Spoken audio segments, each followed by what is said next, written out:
My name is Brian Coughlin. I'm the Associate Vice President for Student Development here at Notre Dame. This morning it is my pleasure to introduce one of our own. I mean this both as a member of the Notre Dame community and the extended community of student affairs professionals at Catholic institutions. Father David Tyson received his bachelor's degree in sociology in 1970 from the University of Notre Dame, where he also earned a master's in theology in 1974. Father Tyson received his doctorate in higher education administration from Indiana University, Bloomington in 1980. He was ordained a Holy Cross priest at the Basilica of the Sacred Heart in 1975. Father Tyson just completed a 9-year tenure as Provincial Superior of the Congregation of Holy Cross, United States Province of Priests and Brothers. Prior to his time in provincial administration, Father Tyson spent his career working at Holy Cross universities. He held multiple roles at the University of Notre Dame, beginning as director of the sophomore year of studies in the College of Business Administration from 1980 to 82, then as executive assistant to University President Theodore Hesburgh from 1982 to 84, before serving as vice president for student affairs from 1984 to 90. During his tenure at Notre Dame, Father Tyson was also an associate professor of management and on the staff of Dillon Hall.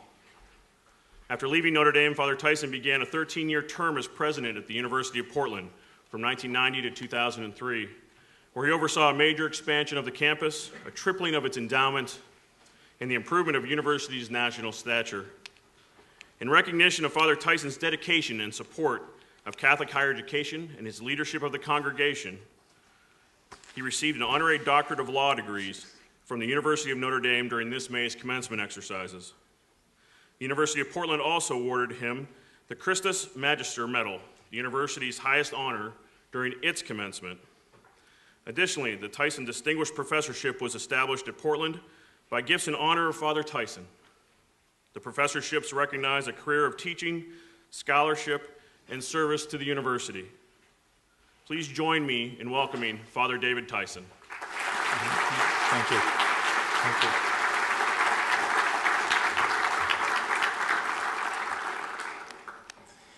It's not long enough to be an obituary, but it's getting there, isn't it? Huh? Just read your bio on your birthday, boys and girls, that's for sure. It really is a pleasure to have been invited. I want to thank whoever the group was that thought of asking me to come to speak with you. It's also an interesting re-entry point for me. As Brian had said, I just completed, actually almost 1 month to the day, I'm serving 9 years as Provincial Superior, and while your involvement as a provincial is with at least the Holy Cross affiliated colleges and universities in the province, your relationship to it is a lot different than being a professor or a vice president for student affairs. As a matter of fact, it's a lot different than anything you can imagine, actually. That's for sure. So it's a real pleasure to be here and to be in the Mendoza. I thought coming over here of my time in student affairs, walking from far parking lots in hot weather to the main building. I thought of teaching hundreds of sophomores in the 80s and cranky MBA students here in the business school. But today, what I would like to do is respond to the invitation. As Brian told you, I have spent my entire ministry as the Holy Cross priest, except during these years as provincial, in higher education. It was an unlikely road. I taught planning for a while, and I used to use myself as a personal example of how planning sometimes doesn't work in your life, because I was convinced that I was going to be a secondary education teacher, and little did I know 30 years later I would be the provincial withdrawing from that high school that I thought I was going to be going to at the time. So there are little funny things that go on in the road to your ministry and your work. I ended up I worked in admissions here, and I have to tell you, that experience in the Office of Undergraduate Admissions opened up a world to me that changed my life forever. Both in terms of relating to young people, also opening the world of student affairs to me, etc. I ended up on the faculty totally by surprise here, and the rest is history in terms of my life in administration. Those who know me well, who certainly are the Holy Cross people in the room, know any number of things about me, probably more than I would like to know that they know. But some obvious things are that if the room is more than 45 degrees and there's humidity, I will pour sweat. I am not going to faint. I'm not having a stroke. I don't take any kind of digitalis or anything like that yet. And so fear not, that happens. The other thing is I can talk to a doorknob for half an hour. I was told that once. And also, I have strong opinions on things. I don't think that I dig in about them, but I think by the end of our session this morning, you'll probably know what I think about some themes that I intend to raise to you. So the context for this set of reflections, I really do call them reflections. The context is really my 23 years of experience in higher education, administration, and I have to say in the classroom. One of the things I want to talk to you about is the integration of knowledge in and outside of the classroom. By profession, by academic profession, I'm an organizational theorist, and you should know that about me too. I learned this as Provincial. I tend to see the world through an organizational lens. So in Father Cleary's here, a former Provincial and Superior General, you're always balancing the needs and wants and desires of the individual religious with the common good. Well, I tend to be more over here. So I once had a religious say to me, I really would like to, I understand and I'll do whatever you'd like me to do, but I don't know if I would find that life-giving. My response was, life-giving? Life-giving? What about us, over here? I had another young religious, quite clever, say to me, I'll do anything you want me to do, I understand that, but, I just don't know if it's the right time. And so we talked, and, we cajoled and the whole thing. And then the final punchline was, Father, I don't know if I'll do that, but, I think my spiritual director is going to be angry. And I said, well, change your spiritual director. I just tend to see the common good. Sometimes they would say at the expense of the individual. Okay. I think that when we talk about institutions, and let's say colleges, Catholic colleges and universities, in our case, it's whether we talk about transformation in some way or reform or renewal, whatever, I have come to the conclusion that we have to begin with a very good understanding of the culture of that organization because it's the precursor to mission. And I'm not here, that's a whole other conversation that we could have, but I think I'll give you a quick example. The administrator, the vice president for student affairs at St. Such and Such College, is there 4 years, a hit, bang-up job, etc., has another opportunity, goes to big Catholic research university over here, and suddenly doesn't understand why they seem to be a miserable failure and feel miserable. We tend to chalk it off to all different sorts of things that have to do with skill set, and in many cases, it's because the person walks in, intends to be a change agent and doesn't understand the culture of the organization. So I start with that premise. But this is really about mission. To transform the organization once you understand the culture, or to position the organization to be an agent of transformation. An agent of transformation for whom? An agent of transformation for students, etc. But I would say at the most macro level, the world. What greater mission for a Catholic university to be involved in transforming the world? So we must have a strong sense of mission and an understanding of the mission if, in fact, transformation is going to be something that will come more facilely to us. And I can tell you, too, that if those of you who've been involved in transforming institutions or seeing young people transformed by their education, it's real easy to renew your zeal when you are a participant or an observer in that. So that's where I want to start today. Mission is the sine qua non of any organization, whether it be in the for-profit or the profit sector. But I believe that it's especially true of any Catholic college at university, and especially at this time in our history and in the culture in which we live. So to begin, we need to ask ourselves, what is our mission as Catholic colleges and universities? What is that mission that draws energy and strength from the very soil in which God's providence and the Church's wisdom have planted us at this time in history? I don't mean this in terms of individual institutional missions. What is our mission as Catholic colleges and universities? It's no small question, and it certainly begs a quick answer. We must clearly understand that mission, not just write a pretty mission statement. We have to understand that mission before we can ever have any hope to fulfill it. And certainly before we can ever hope to transform our institutions in ways that will allow us to better fulfill that mission.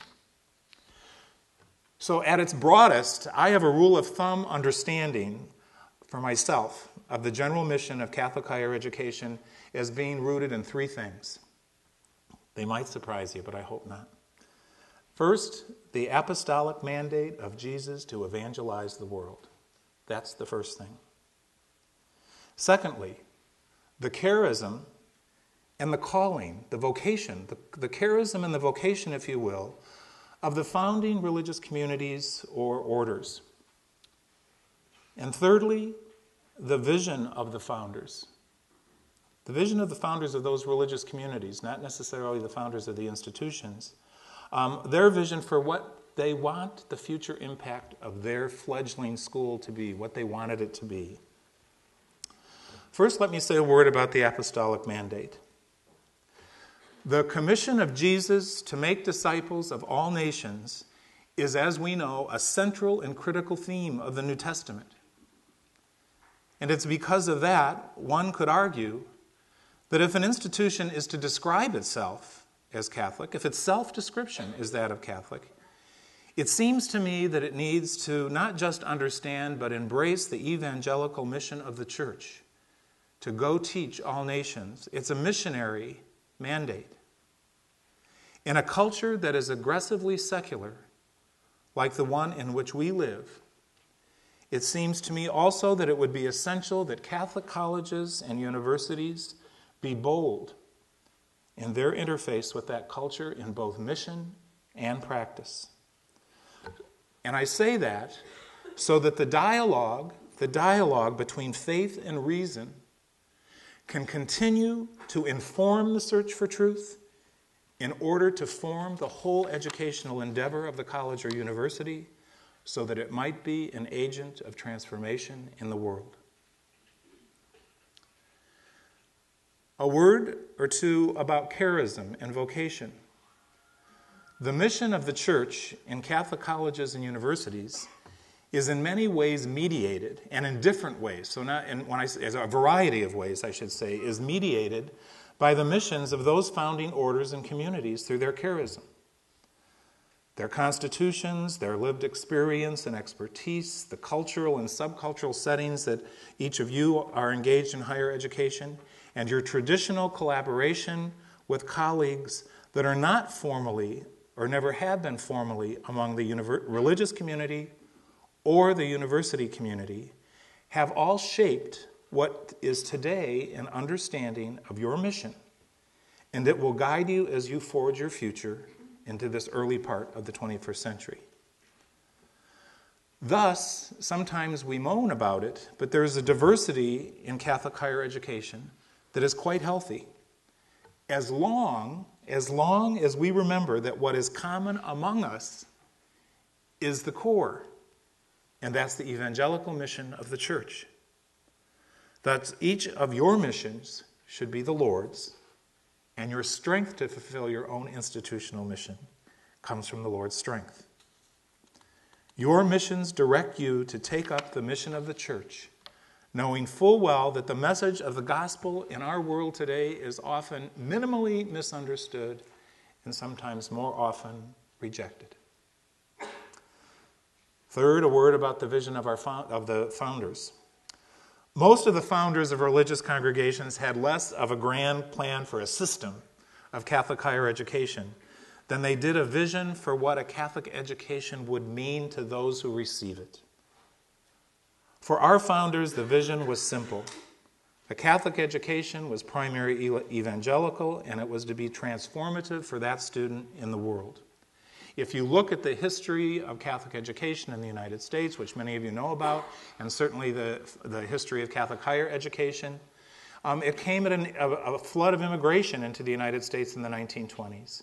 And we wanted to be able to train and educate and communicate knowledge to children and to young adults, but in a way that was in the context of the faith. A Catholic education was to be rooted in Christ. And of course, it was also about the truth and about the creation and the transmission of knowledge, but a knowledge that was framed in the truth of Christ's message.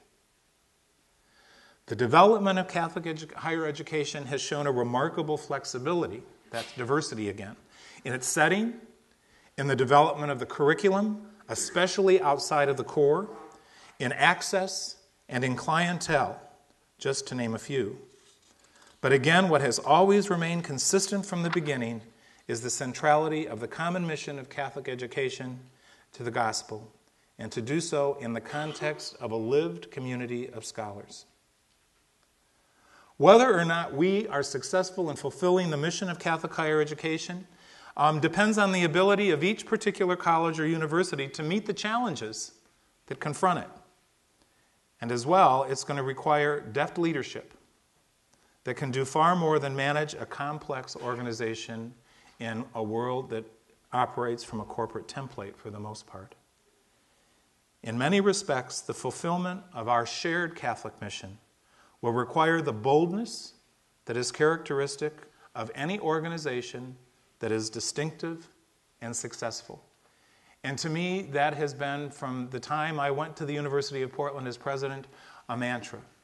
In our culture today, we need to be distinctive, we need to be unique, and for many of us, being a Catholic university is what that is all about. Not because we have better online programs, not because we have an adult population or don't have an adult population. It will require all of us to act in ways that are truly informed so that we might form an educational institution that is transformative. Back in 1962, I had to do a paper when I was a junior or senior in some sociology class here at Notre Dame, and I did it, interestingly enough, on colleges. And I found this book in the library written by a sociologist by the name of Burton Clark. And Burton Clark wrote this book called The Distinctive College. And I can't think of the first one, but it was Dutta, Swarthmore, and Reed.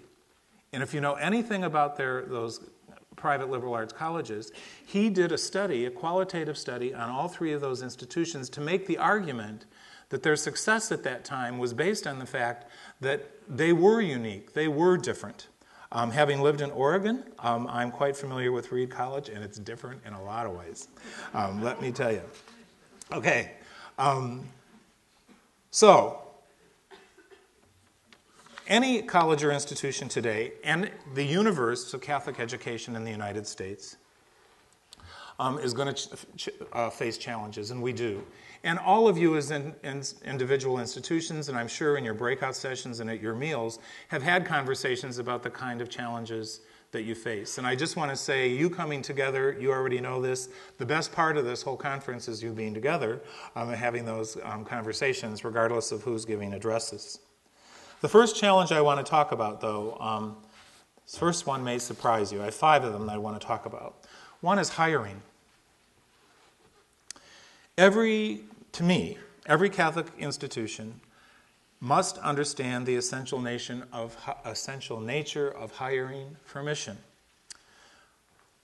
To be honest, in my observation, many colleges, not many, but a lot, colleges and universities have botched it in one way or another.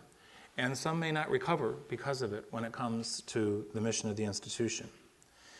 At the very least, the mission of some of our Catholic colleges and universities has evolved certainly into something other than what was intended by the vision of the founders.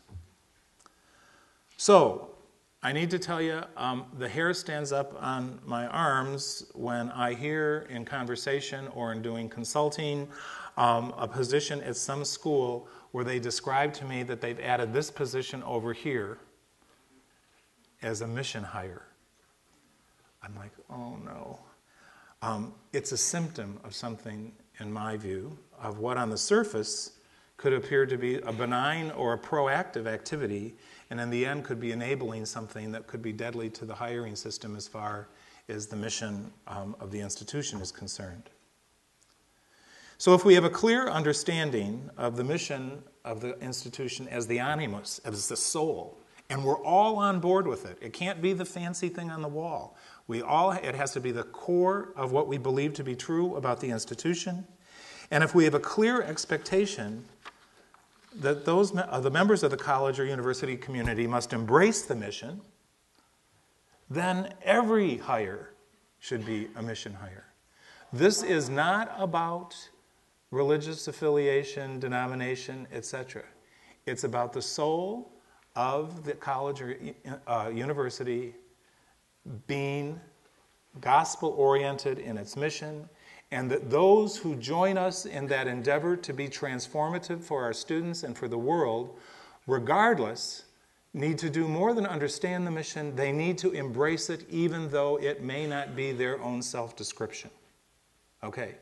You can say, how could that happen? Well, I can tell you, won't go into it. I don't want to get too anecdotal, but when I was at UP, I saw it happen. I saw it happen. We didn't always agree, but I'll tell you, a dean who I hired, who I was so excited because now this is the nitty-gritty. I stole him as a dean from another college. I thought, boy, we are making our headway here. And he was an engineer. And he was Muslim. And I thought, whoa, David, you've been preaching about this other thing, etc. In his cover letter to his application, he said to me, and he was dean of a school of engineering in a Catholic university, and he said to me, while I am not a Christian, he said, I know what the Catholic mission of a university means, and I not only understand that mission, I embrace it. I was like, wow, this guy has plenty to teach us, even who embrace the ecclesiology of the Catholic Church and its theology. He has a lot to teach us.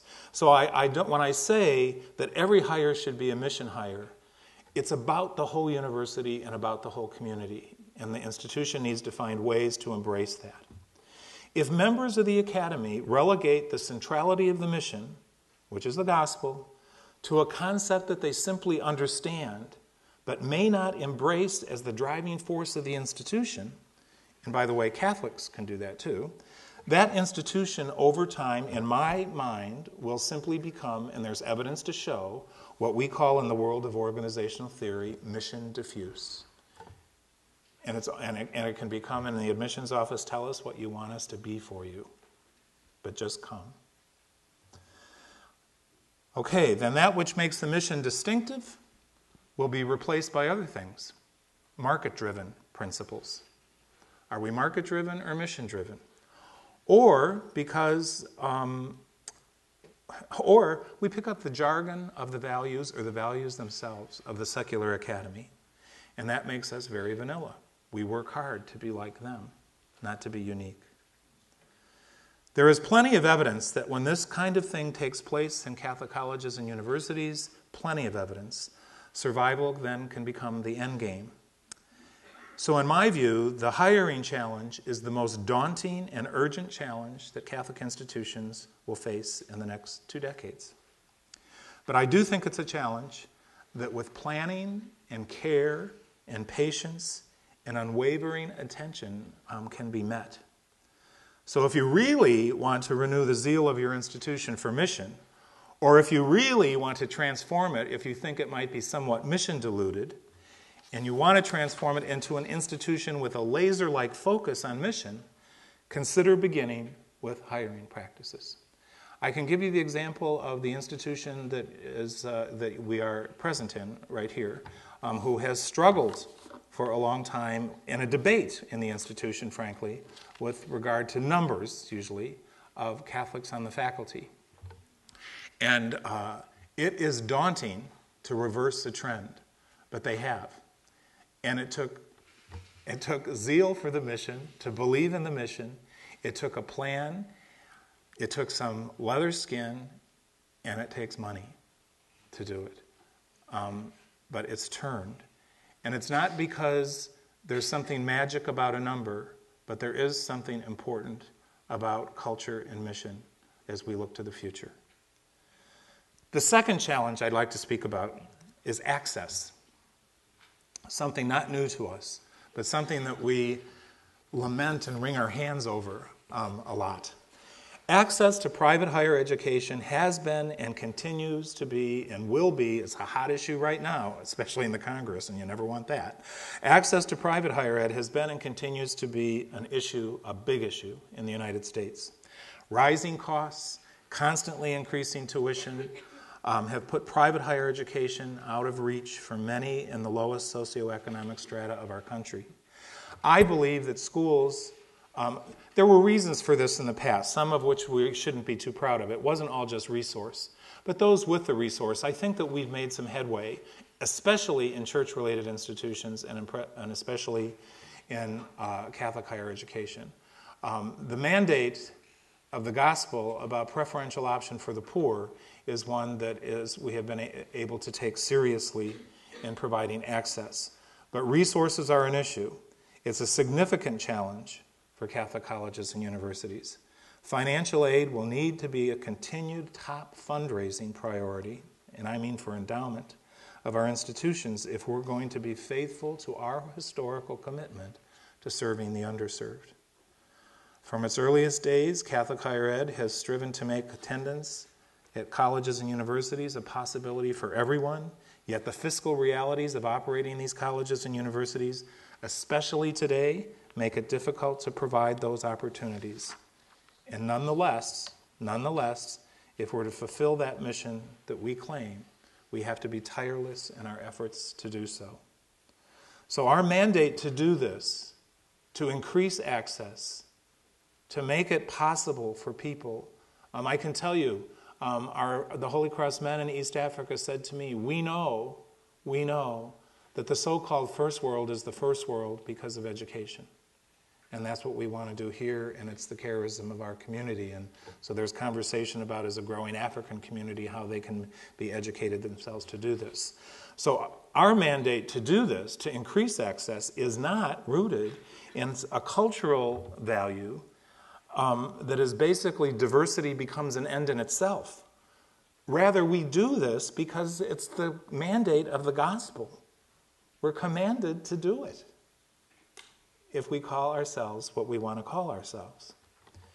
Challenge 3, the common good and radical autonomy. Sounds pretty dry, but I think it's pretty controversial, actually. Beginning in the late 1960s, most Catholic colleges and universities made great efforts to increase the quality of the academic endeavor in order to gain footing. They wanted to be better. They wanted to compete. And they also wanted to be credible with their secular counterparts. I was an undergraduate here when that was going on.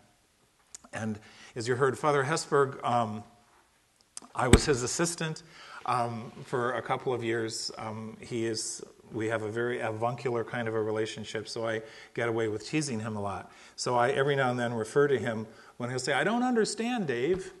You know, why so-and-so, these are successor presidents? And I said, well, because they are not Emperor Theodore I. That's why they can't get away with it. It doesn't work. And he says, oh, no, that's not the case. Well, I remember when he was the young Emperor Theodore I, and I was a snot-nosed freshman, and he scared us to death. I was having trouble passing calculus, and he was saying to the student paper that it was our vision to become the Catholic Yale. Okay, so now, if you look at it historically, Ted had no worry about the Catholic thing. He's there. What's the problem here? But the Yale thing was a big deal.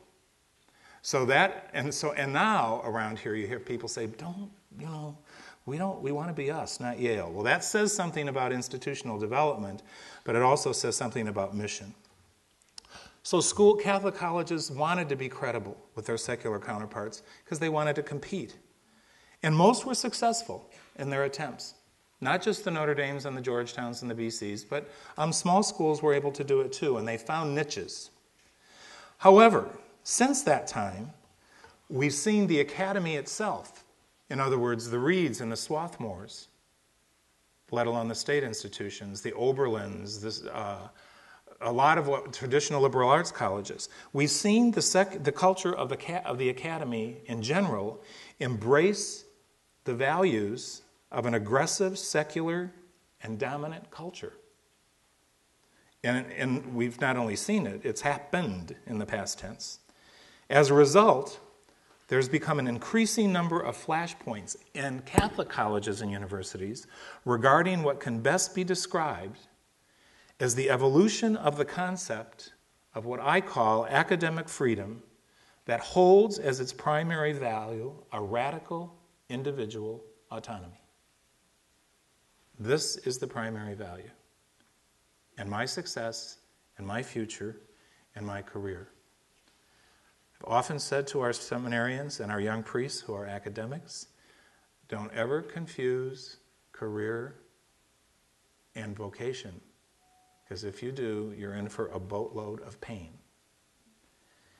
At Catholic institutions, this kind of radical individual autonomy is juxtaposed. It's not even a dialectic. That can be healthy.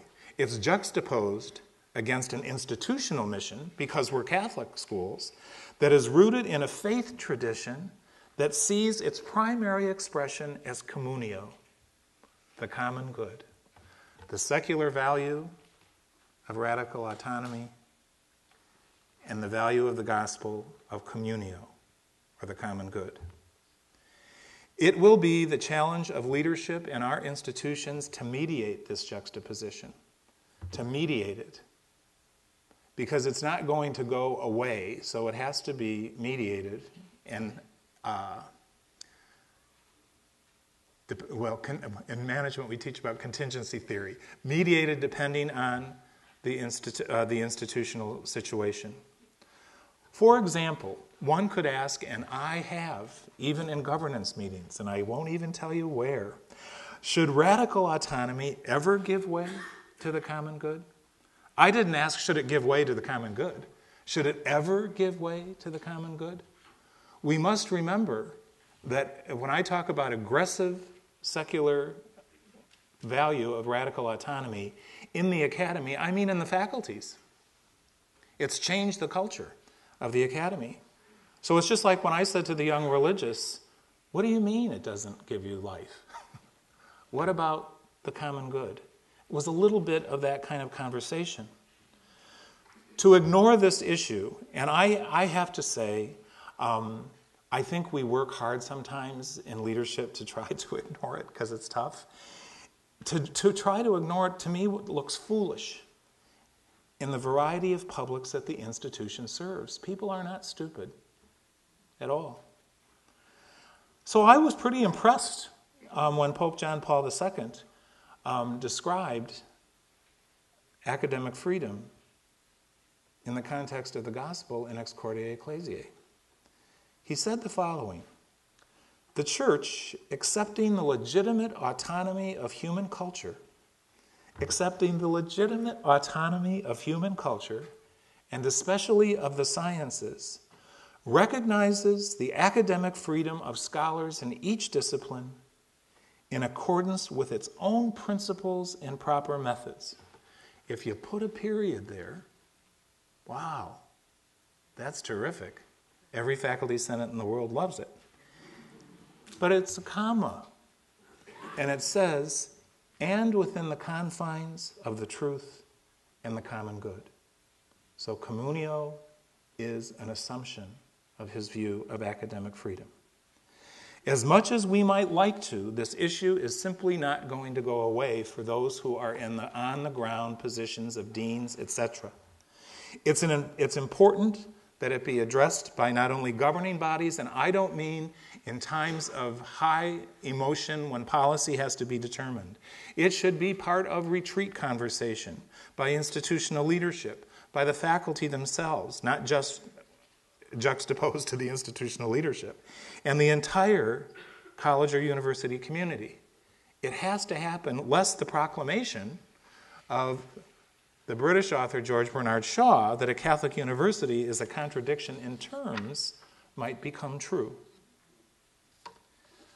The fourth challenge is the integration of knowledge, something we need to be proud of, but also be conscious of. Catholic colleges and universities have historically been leaders, and I mean leaders, up against, and some that are liberal arts, Stonehill, okay, as compared to Notre Dame. They've been leaders in integrated and interdisciplinary curricula over the years, especially, and this is important, especially relating the humanities to professional studies. Call it what you will, core curriculum, whatever. But gosh, at the University of Portland, there are 4 or 5 professional schools. And they are integrated very, very clearly with the College of Arts and Sciences.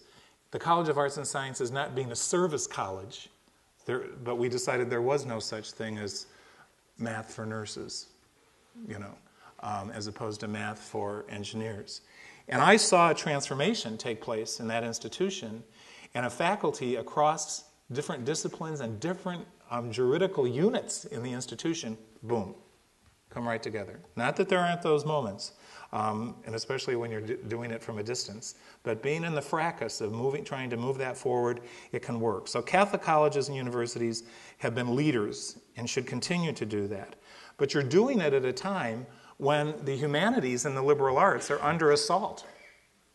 I can say there are faculty at Stonehill, which is the Holy Cross mainline liberal arts college, who tell me that, across the country in their disciplines, the humanities are being deconstructed. We have to be careful about that and what that means. And if anything, by not letting them be deconstructed, we're being unique and distinctive and agents of transformation. In addition to formal curricular considerations, as places of holistic education, this is the faculty, Catholic colleges and universities have always exerted great and successful efforts at forging student life in a way that is programmed, intentional, and interventionist. And I'll say a word about interventionist real short. When I did my doctorate at IU, at Indiana University Bloomington, it was the founding Department of Student Personnel Services. And those of us in higher ed administration, and I was partially in the business school, we didn't like them, especially those of us who came from places like this. And the reason was this. Certain kinds of typical undergraduate student behavior that could be dangerous, and saying I'm sorry doesn't make any difference anymore, was not just a part. So falling on your face, figuratively, was not just a part of the college experience. It was a part of the college experience, and that happens, and you work with them to get through it, et cetera, all of which is true. But I used to always think to myself, well, here, and especially when I was vice president, it was possible for us to say to Billy or Mary or John, if you do that anymore, you're going to fall on your face. And we don't want you to do that here. And if you do, you may have to go away for a while to decide what you really want to do. That's the kind of thing that I mean when I talked about program, intentional, and interventionist. It's here, in this very part of integrated knowledge, that the concept and the theology of communio is most lived in the Catholic college and university setting. It's a plus and a minus, and I'll get to the minus in a bit. It's here that the applied knowledge of living in and having responsibility for a community life is gained in the undergraduate experience. And that's something, if you look at the situation with families and growing up, that's a unique experience for some of these folk. Having a responsibility for a community life is something new for some. Young people living with more senior members of the college or university community have an opportunity to integrate what they learn both in and out of that classroom and laboratory. And I know that we have everything, there's jargons in every generation. There was in in the 80s when I was in the midst of my vice presidency. But, you can have formal structures like learning communities, bringing faculty in dorms, et cetera, all of which is fine, and we haven't done that all that well over time. But the fact of the matter is just as these conferences teach you a lot, undergraduates learn a lot out of the classroom, but framed in the context of the way we do residentiality is kind of unique still. Residentiality has become a hallmark of student life on some of our campuses, and you have been on one the last few days. And I believe it can be the most single effective instrument for the integration of knowledge that we have in Catholic colleges and universities. It draws together ideas and concepts that they learn in the classroom, history, psychology, even mathematics, with the realities of college and university life for the young adult. And it creates a community unlike any most of them will ever live in again. So it's a one-shot deal for some of these folks. And what am I talking about?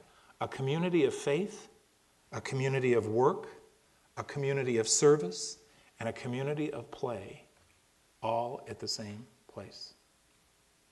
That is unique. Unfortunately, some of our schools have given it up, or they see it as somewhat unnecessary or a huge expense. I do think it's a mistake. It takes away their uniqueness. It impedes their mission. But all Catholic colleges and universities do have future challenges in this area. One challenge is addressing the fact that the Catholic character of the college or university, and I bet you've experienced this, can be too easily compartmentalized within the Division of Student Affairs. We're a Catholic university. There it is right there. There it is right there. Student Affairs often serves as a safe haven for the sole place of mission discussions, especially when we find ourselves unable to discuss the tough issues related to the mission on a broader institutional level. We handle it over there. An example of this, and I'm not making any judgments about policies or any school or anything. I really hesitated here. An example of this was the often heated debate surrounding the performance of the vagina monologues a number of years ago. We all remember that, huh? I noted that in a variety of places, and this is my organizational theorist thing coming out, not provincial or board member, I noted that in a variety of places, when the play was student-sponsored, the debate was framed by the mission of the institution and how that fit with the mission of the institution. And in most of those places, an intervention usually resulted. When it had sponsorship by an academic department or moved over to the academic department, it became an issue of not mission, but academic freedom. Isn't that an interesting juxtaposition? And somehow, that movement gave a certain exemption from scrutiny from the perspective of the mission at all. If nothing else, this compartmentalization raises the urgency for the conversation. It's not about policy. We've made policy without conversation about these matters in the context of the Catholic college. A second challenge in this very area for Catholic colleges and universities is the integration of the academic life into the residential aspects of the community. And I have to tell you, it's hard because as much as our rhetoric and our view books might say something else, faculty culture and the rest can be different. And I've been in both. It can be different. I was the first, I think, Vice President of Student Affairs here who was a tenured member of the faculty. So let me tell you, I had this all down. It was going to be a bridge. I was going to be the bridge to the faculty. My colleagues, my buddies, I'll tell you what a colleague I was. Oh, well, your course load's reduced to one class a semester, huh? We ought to. So I worked hard for about 3 years, and then I went on, what are you talking about? You wouldn't know where Dillon Hall was if I didn't give you a map. So, I mean, the cultures are different. I was not good at bringing the two together. Size has something to do with it, but I would have to say that I know many vice presidents have had this as an ongoing issue, but a desire. It's a challenge that I think needs to be addressed in a structured way, involving both the academic division and the student affairs division. But the institution has to support the conversation. We know, just by being human beings, the essential integration and synthesis of knowledge for students for many years was a hallmark of Catholic colleges and universities. Now it's become somewhat elusive when we're faced with over-departmentalization and compartmentalizing of knowledge that has become a part of the fabric of much of higher education today. I think that if we can meet this challenge in a programmed and structured way in the Catholic colleges and universities, it's going to enhance our distinctiveness. And thus, Catholic higher education will be a strong instrument of transformation for both living and learning for our students and faculty and the future communities that they will work in. The final challenge is one of governance. This used to be the hot button topic, I'd say, 20 years ago, but I think it's been replaced by things like the integration of knowledge and autonomy versus communio. It has been almost 50 years, for some maybe over 50, so it's not recent. Since the first Catholic, unfortunately I was alive then though, since the first Catholic colleges and universities changed their methods of institutional governance. Since that, and I'm not going to go into the history of that, since that time, many of our institutions have followed that lead, and they've made some change, some of which is minor and has reserved powers, and some that has major. But there's been change in the governance depending on the times and the circumstances of the particular college or university.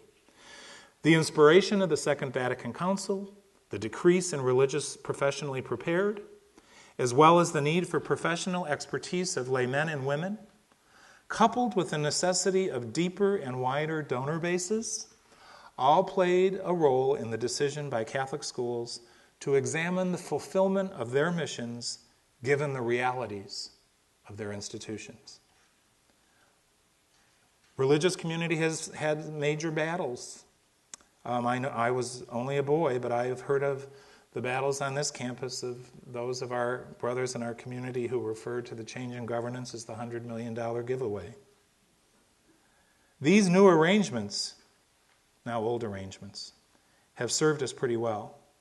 However, I do think it's essential to understand that the fulfillment of our mission should not be delimited by these kinds of arrangements. In other words, lay boards are shared governance. Here we used to say that with lay board. The board chairman here doesn't now. We have a board of lay and religious. And we collaborate on the future. And why? Because the mission is what drives us. Governance is not an end in itself. Indeed, the fulfillment of the mission needs to be enhanced by the kind of governments we have, not impeded. The circumstances of private higher education in the United States have changed dramatically. Financing higher education has become big business. The expertise of the corporate sector has been a blessing, and it's been a curse. Both. I once said, and got myself into a huge bit of trouble in a board to a former chair, that he made a comment about succession, and I said, well, we, within the mission of the university, this is how we do it, etc. And he said, well, you saw what happened at McDonald's. And I said, well, I've never seen a similarity between da-da-da and McDonald's. That was considered insulting. I didn't mean it to be, but so be it, huh? On the other hand, let me say, too, while these things have been a blessing, the world of Sarbanes-Oxley should not replace the template of mission with the template of a corporate model of governance, process, and structure. We have to live within the civil law, but we do it with the mission as the context, not as a victim of these things. The Catholic community must be vigilant to ensure that our colleges and universities remain mission-driven, and that's the primary role of the governance. All structures, all processes should serve that end. And while Catholic colleges and universities might be highly skilled at negotiating multiple complicated environments in which they operate, The ultimate goal of fulfilling the mission should be particularly addressed on a regular basis, not at accreditation times. It should be addressed on a regular basis by institutional leadership as well as by the governance. Take the time to talk about that which is most important to us, and not just when there's a crisis. Governance has one purpose, as do structures, and that's the oversight and the enhancement of the institution so as to maximize the effectiveness of the mission, so those graduates can be agents of transformation in the world. So what about the future? How will Catholic higher education continue to fulfill its mission in the 21st century? The numbers of professed religious in North America will continue to decrease dramatically over the next 10 years, and that will mean a commensurate decrease in professed religious working in our affiliated colleges and universities. But I am personally confident that we will, as we have in the past, meet the challenges that face us in the future if we are in fact being faithful to our mission of teaching all nations in the name of Christ, if we keep that in front of our face. I'm also confident that the success of Catholic higher education will be rooted in the fact that religious continue to collaborate, as they have since the beginning, in very productive ways with lay men and women to preserve the charism and realize the vision that was set in the beginning.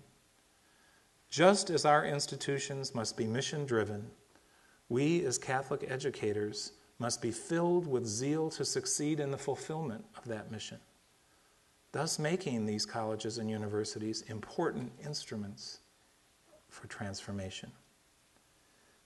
That is the legacy that was given to us by Catholic educators in the faith in the past. It's a legacy that can come with heavy burden for us at times.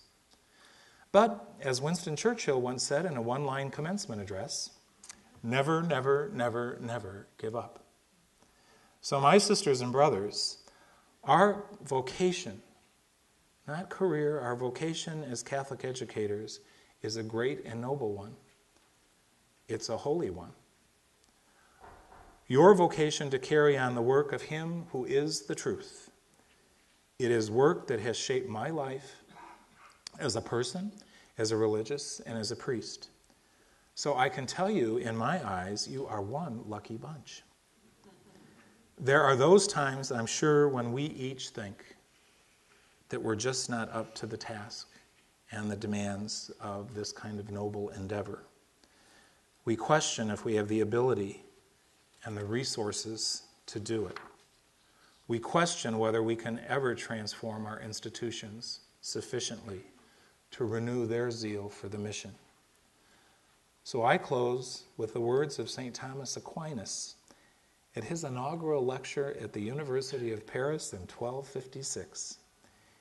He ended his lecture this way: although no one is adequate for this ministry by himself and from his own resources, we can hope that God will make us adequate. So let that be your hope today and each day. And thank you, and God bless you.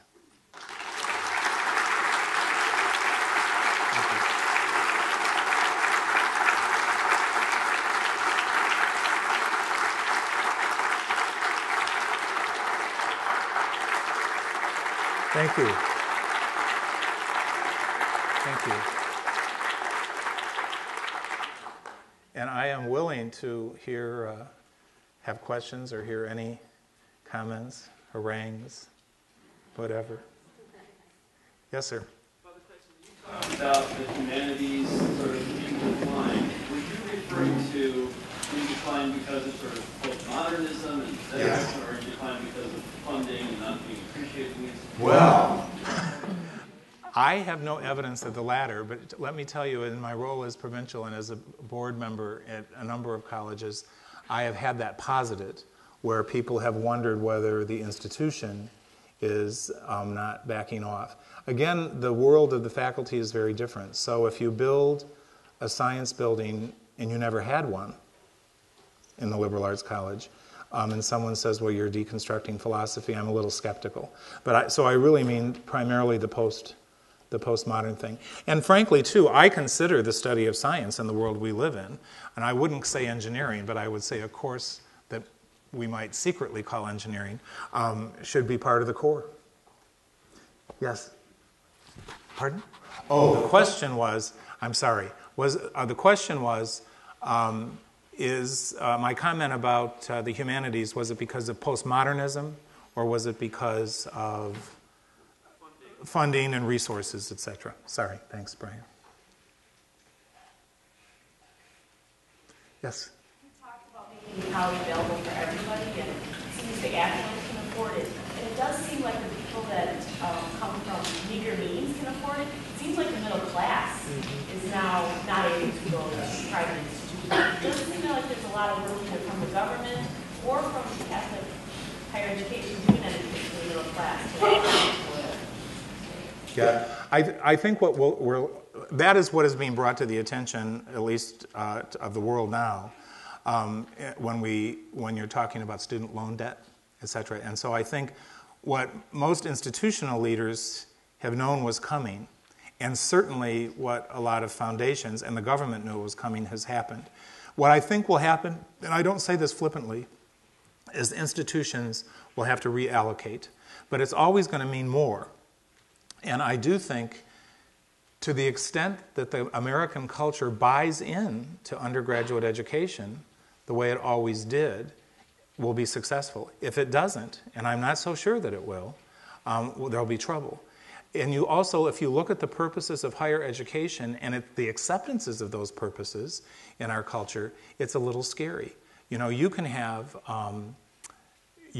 for-profit colleges killing small private schools because they can't compete in resources, and they also can't compete in curriculum. And so if your total view, which we have something different to offer, but if your total view of higher education is the career thing, like the Ivy Tech, like what we used to call that 40 years ago, it's going to be problematic. So the jury's still out, but I'm pretty confident that most institutions, especially those who have adequate or more than adequate resources, will shift that. I know when I was at Portland, we did it all the time. The whole issue of merit versus need, you know, so to build up your student body, et cetera. Those are the kinds of things that have happened. And some people, including in Catholic higher education, are wizards at it. Brother Louis de Thomasis was one when he was president at St. Mary's in Winona. I happen to think, he'll kill me for saying this, that my successor at the University of Portland is a wizard at that sort of thing. So I think they're out there, and that's probably something that not financial aid directors, but policymakers, financial vice presidents, need to come together to talk about. That's a good question.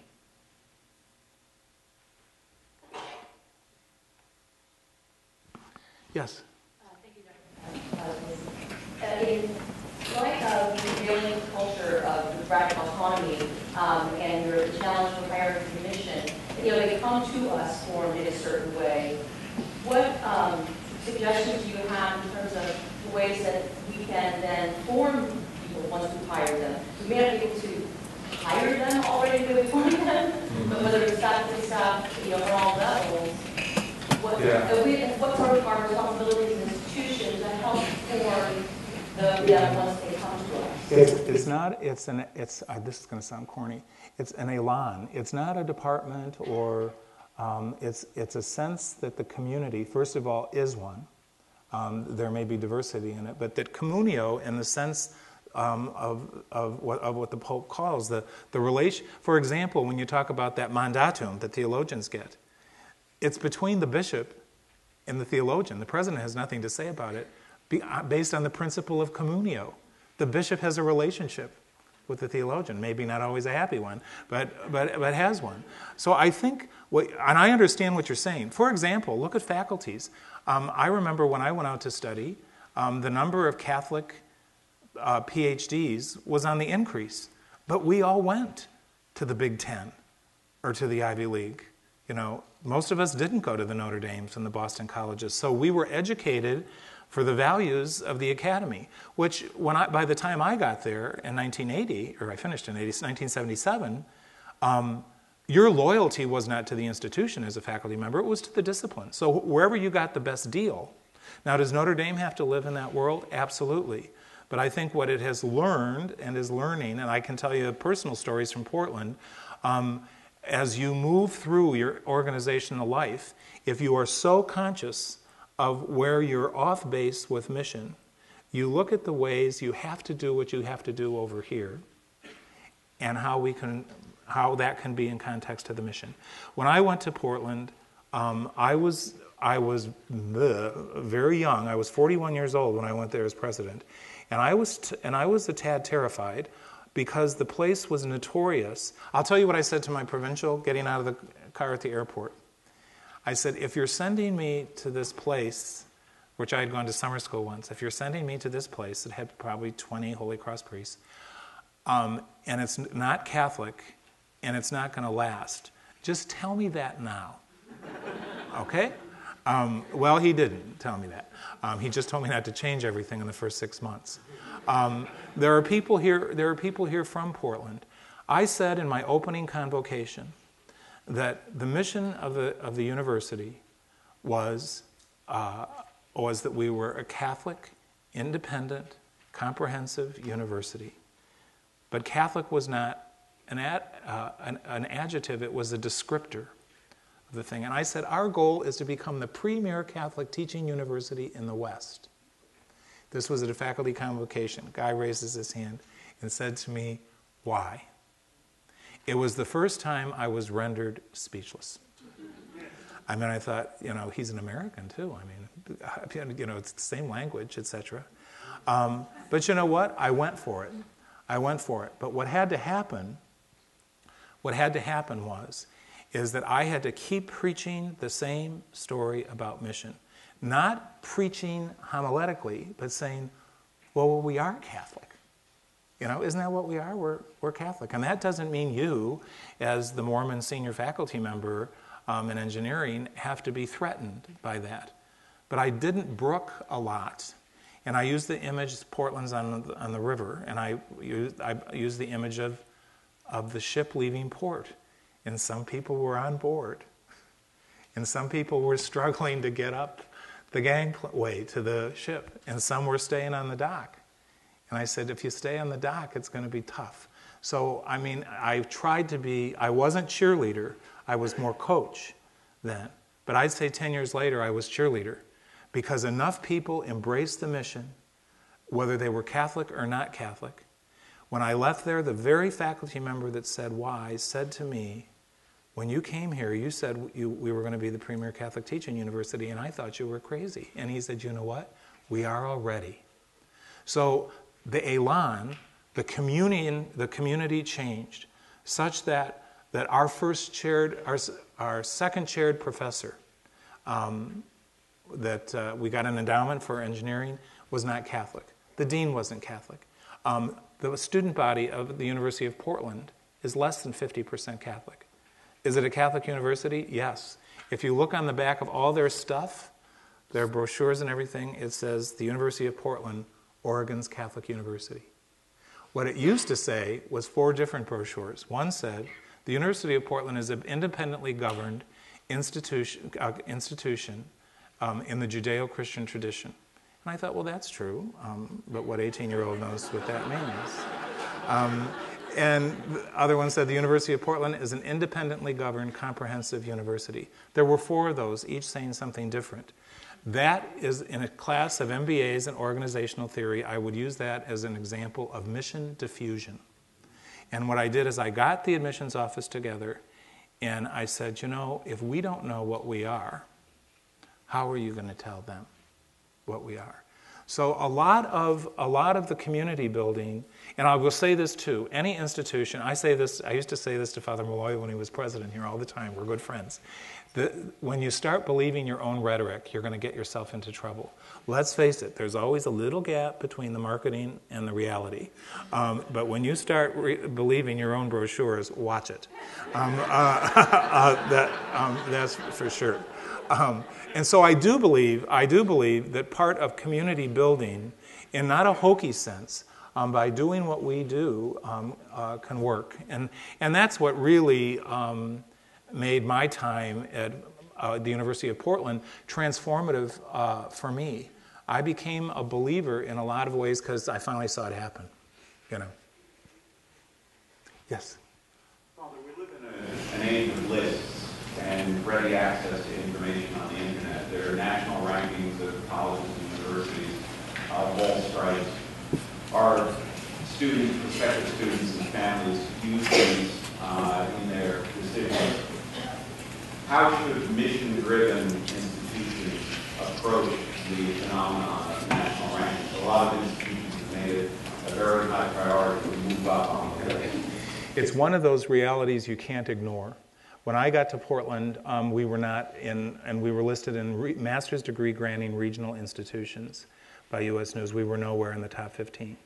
And I said to the faculty that we have to fix this. Now, and I got involved with arguing with U.S. News about criteria. So the more fiscally irresponsible you were, in other words, cost per student, the higher the cost per student was, the higher your ranking. That was ridiculous.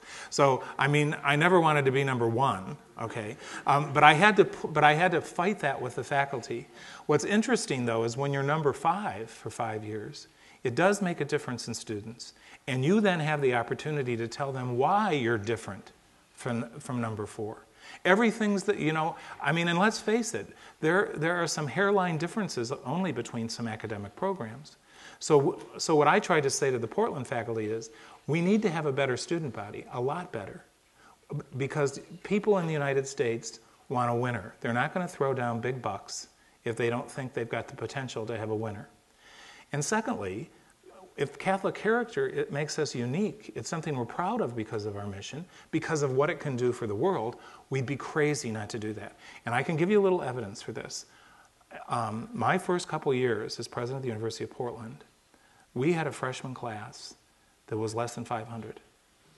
I called in and we were a Division I athletic, it is a Division I athletic institution with scholarships in Air Force ROTC and Army ROTC. I called in the admissions staff and says, when I take out athletic scholarships and ROTC, what is it you do here?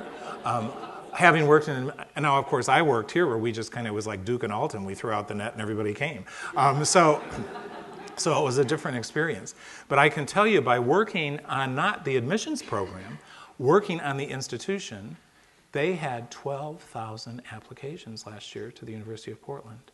And they closed their freshman enrollment at about 850 there.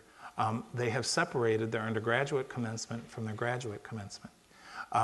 So I'm telling you this not to brag. It's a success story that I believe can happen anywhere. But so I want to say, don't be overwhelmed by the lists, but I don't think you can ignore them. Reed College did, okay? Remember, we shouldn't have our missions driven by Facebook, but we should be ready to respond when we have to, okay? So communications in colleges and universities are critical. But I will say, Reed, 1 year, announced that they were not going to participate because Reed was distinctive. And this was an assault on the academic purity of Reed College. So they didn't appear. And their category was National Liberal Arts Colleges. Reed College was listed last. Now, of the highest, the most read U.S. News magazine, how many people knew that Reed somehow didn't do something besides not participate? So they were actually punished. I thought it was cheap on the part of U.S. News. I would say that your rankings in some of the areas that are most important to you, if you have a big teacher, so accreditation, issues like that. But by saying you're accredited by the State Education Institute, I mean, most people are going to know where you got to be if you're going to give that degree. So big deal, huh? So again, don't believe your own rhetoric, but I think in the world of lists, yeah, you got to pay attention. But you shouldn't beat yourself over the head if you don't appear there. I just felt that there was a whole lot of potential at the place I went to, and we were more afraid than anybody to tap it because something bad might happen. And they had a history of bad things, too. Hugh? There's a recent Gallup poll that says and the general perception, religious institutions are their worst at. And I would doubt that that includes college or university Catholic institutions. Yesterday, John Allen was telling us about the new evangelization, and one of the great difficulties or challenges we have is to over our tribalism, that our Catholic identity now is so isolated in various pockets. And so I'm wondering two things. Do you think that Catholic colleges and universities could be sources of new evangelization to restore kind of a luster to the church by overcoming our tribalisms through kind of our liberal arts approach? And then second, do you think Catholic universities and colleges could help to restore the luster of the whole image of the church, so that maybe a future Gallup poll would say to help restore the level of confidence in religious institutions? First, let me say there's work to do in the ecclesial community. As you know, since the 60s, Catholic colleges and universities have done nothing but fight with the other teachers in the ecclesial community, and that has served both of us well, not well, and so that's why we are experiencing this now. In my time as president, I can tell you, no comment other than this. The present or the former CDF prefect, Cardinal Leveda, was my first archbishop in Portland. He was followed by Francis George as my second. I don't know of any bishop that wants to run a university or a college, but they want to be included in the conversation. And you know what, darn it, they should be. I mean, it's ridiculous. It really is. And that's why what John Allen says is true. We have, and the clergy sex abuse thing, the media, all of that is there. Do I think it's possible? No. Yes, I think, but I think it's also a requirement. When I talk about this issue of transformation, I mean new evangelization. I don't think we understood what Pope John Paul II was talking about. I don't think the College of Bishops did, because all we did was repackage the other thing, So I keep my ears open to young people who work in student types who work in campus ministry. It's not just about the packaging. The mission hasn't changed at all. But what is going to open their ears? But we have to get our act together in the ecclesial community first and not be reacting to one another. On the other hand, Catholic higher education has not been welcoming to the hierarchy because I don't think we need to tell them in any more ways than we have that we're part of the church, but we're independent, it's different kind of governments, et cetera, et cetera.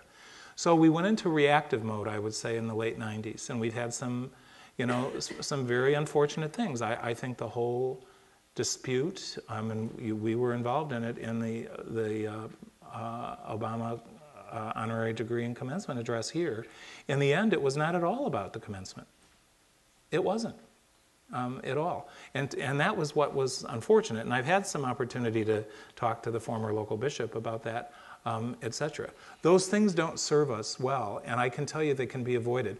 When I first met with Archbishop Leveda in Portland, Portland is the only Catholic university in Oregon, right? So, it was like, here we are, talking about ex corde ecclesiae, and I thought, whoa. We ended up becoming unlikely friends. He had no intention of accepting that first set of ordinances that came out about the relationship of the bishop to the university, because he said it was overstepping the autonomy of the institution.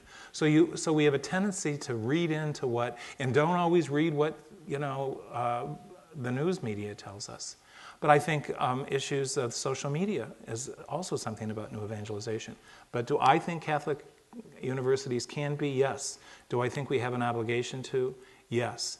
I think the major universities, for example, you're hearing less screaming and yelling about research issues having to do with things like stem cell research, et cetera, et cetera. It's not because it's being ignored, it's being mediated. People were willing to jump in to the conversation as opposed to talk to each other through press releases, et cetera.